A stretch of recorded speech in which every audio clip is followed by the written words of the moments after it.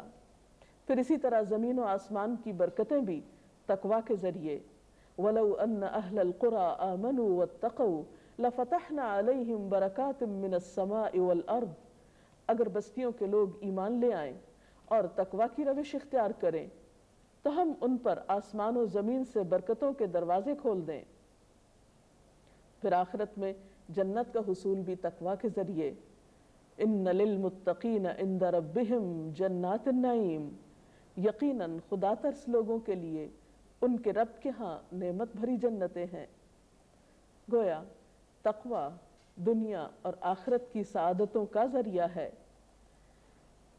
ایک حدیث میں آتا ہے، حضرت معاذ بن جبل سے روایت ہے، کہتے ہیں کہ جب رسول اللہ صلی اللہ علیہ وسلم نے انہیں یمن بھیجا گورنر بنا کر، تو ان کی روانگی کے وقت نبی صلی اللہ علیہ وسلم نے ان کو ان کے کام کے بارے میں کچھ ہدایات دیں اور کچھ دیر ان کے ساتھ ساتھ چلتے بھی رہے۔ حضرت معاذ سواری پر تھے اور رسول اللہ صلی اللہ علیہ وسلم ان کی اونٹنی کے ساتھ پیدل چل رہے تھے۔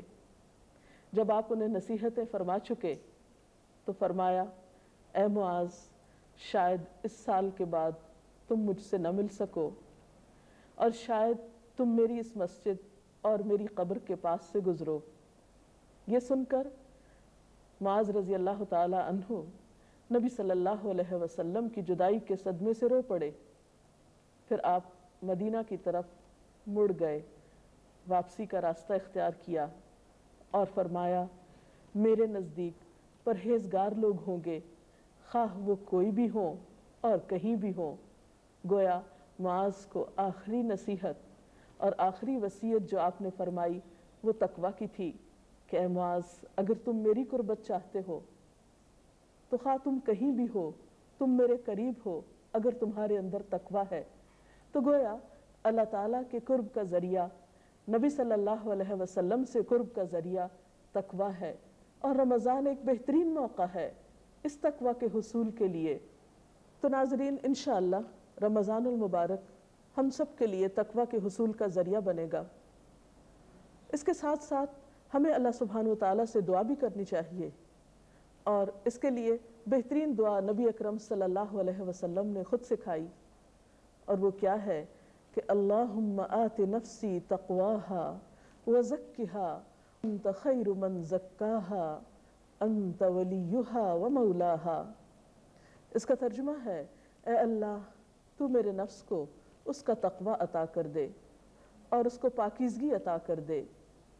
تو ہی بہترین پاکیزگی عطا کرنے والا ہے، تو ہی اس کا کارساز اور بہترین مولا ہے۔ تو اللہ تعالیٰ ہم سب کو اس رمضان میں تقوی کی بہترین دولت عطا کرے اور اس تقوی کے ذریعے دنیا اور آخرت کے فائدوں سے معمور فرمائے۔ اس کے ساتھ ہی اس پروگرام کا وقت ختم ہوتا ہے۔ کل تک کے لیے اجازت۔